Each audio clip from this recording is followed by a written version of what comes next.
Ce frère me demande pourquoi est-ce que j'ai du mal à accepter la suprématie de l'homme sur la femme. Remarquez la suprématie. Ce qu'il veut dire par là est que l'homme est supérieur à la femme.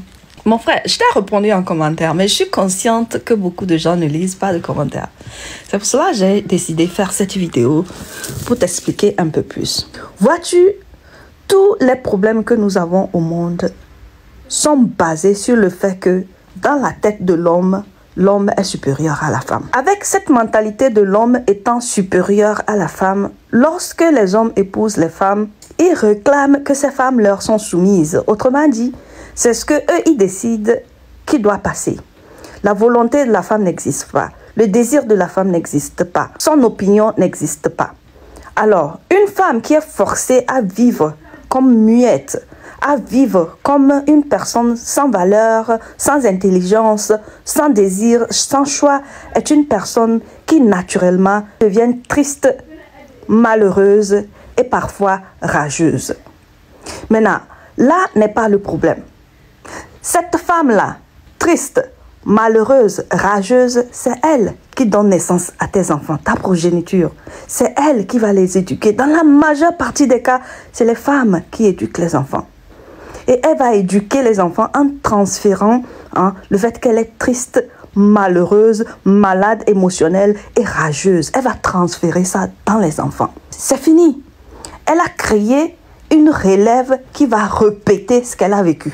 Des enfants malheureux, tristes, rageux.